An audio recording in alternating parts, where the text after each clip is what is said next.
नमस्कार दर्शक बंधु आमर होममेड चैनल को आपण मानक स्वागत।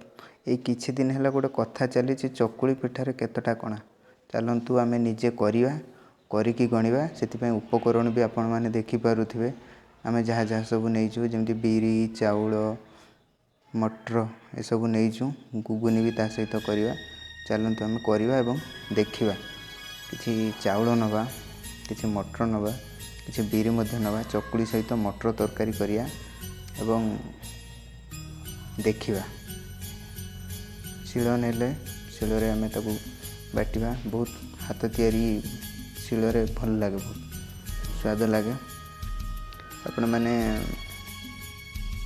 देखिथिबे निहाती माने आगुरु पूर्वर घर मानकर थिला सब बटाबटी पई माँ मैंने रोषे करते आमर सरीगला प्रायतः एवं मटर टाक आम सीझे दबा कि लुण पकेवा टी प्रेसर सीझे दबा जल्दी टी हम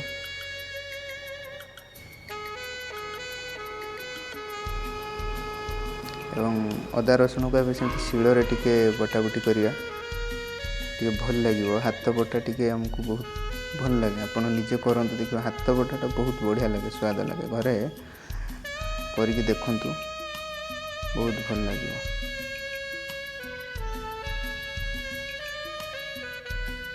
रसुण बटा प्राय तो अदा बटाटा सरीगला रसुणटा बाटी दबा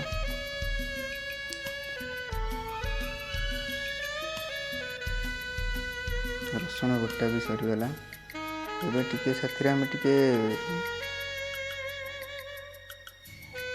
जीरा गुंड जीरा टिके आम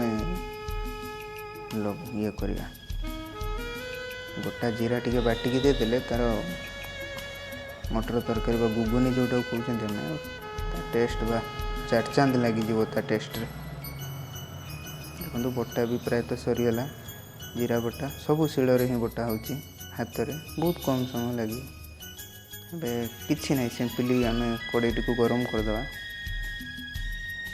घरे जमती आप बनाऊँ टी अल्प सामान्य अल्प टे तेल देवे आपे तेल पकड़े आप जमी घर रोषे करमती पियाज को टे पकईदेवे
पानी बाहरी थिला शिल बाटिला बेले देखिए टी मसला माने हाथ ये होता है जो मैंने घरे रोषे कर जानी से मसला पानी आप मसला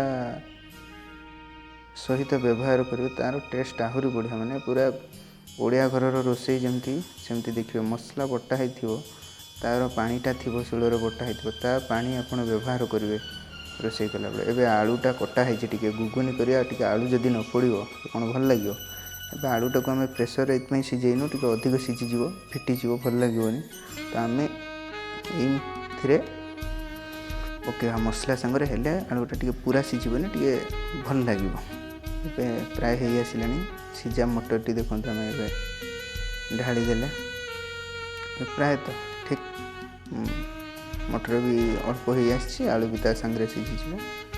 ଦେଖନ୍ତୁ ପ୍ରାୟତଃ ଫୁଟିଲାଣି, ହେଇ ଆସିଲାଣି। ଦେଖନ୍ତୁ ଧୀରେ ଧୀରେ କଲର୍ ବି ପରିବର୍ତ୍ତନ ହେଉଛି। ହଁ ପ୍ରାୟତଃ ହଁ ହେଇ ବି ଗଲା।